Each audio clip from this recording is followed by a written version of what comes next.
TDP పార్టీలో చేరారు కొడాలి నాని. తాజాగా కొడాలి నాని తెలుగుదేశం పార్టీలోకి అఫీషియల్గా వచ్చినట్టుగా తెలుస్తోంది. రాజకీయ ఓనమాలు నేర్చుకుంది తెలుగుదేశం పార్టీలోకే. తెలుగుదేశం పార్టీలో నుంచి ఆయన అధికారంలోకి రావడానికి మరి బాసటలు వేసింది చంద్రబాబు నాయుడే. చంద్రబాబు నాయుడు కూడా కొడాలి నానిని నమ్మకపోతే జూనియర్ ఎన్టీఆర్ఏ మధ్యవర్తిత్వం చేసి చంద్రబాబు నాయుడిని రిక్వెస్ట్ చేస్తే చంద్రబాబు నాయుడు ఫోన్లే అని చెప్పి ఆయనకి తెలుగుదేశం పార్టీ టికెట్ ఇచ్చి ఎమ్మెల్యేగా గెలిచేలా చేశారు. ఆ తర్వాత ఎమ్మెల్యేగా వచ్చిన అనుభవం, తర్వాత చంద్రబాబు నాయుడు మీద కోపం, ఆ వెనువెంటనే రాజకీయానికి సంబంధించిన మార్పులు మారి కాంగ్రెస్లోకి, తర్వాత వైసీపీలోకి కొడాలి నాని వచ్చేలా జరిగింది. అయితే ఇప్పుడు రాష్ట్రంలో 2024 ఎలక్షన్స్ అందరికీ కళ్ళు తెరుచుకునేలా చేసింది. దీంతో కొడాలి నానికి గతం గుర్తుకొచ్చేసింది.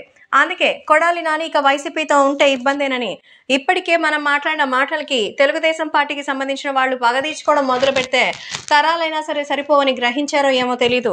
ఇప్పుడు టీడీపీ బాట పడుతున్నట్టుగా తెలుస్తోంది. సో తెలుగుదేశం పార్టీ అధినాయకుడు నారా చంద్రబాబు నాయుడిని కలిసి గతంలో చేసినటువంటివన్నీ కూడా రాజకీయ విమర్శలే కానీ వ్యక్తిగతంగా ఏమీ ఇబ్బందులు లేవని మరి కన్విన్స్ అవడానికే ప్రయత్నం చేస్తున్నట్టుగా సమాచారం.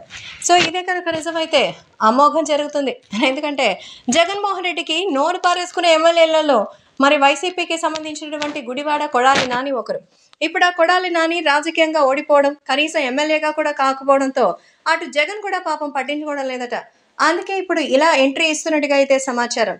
ప్రస్తుతం తెలుగుదేశం పార్టీ నాయకుడిని కలిసి రాజకీయంలో చేరే ఆలోచనలో బిజీగా ఉన్నారట కొడాలి.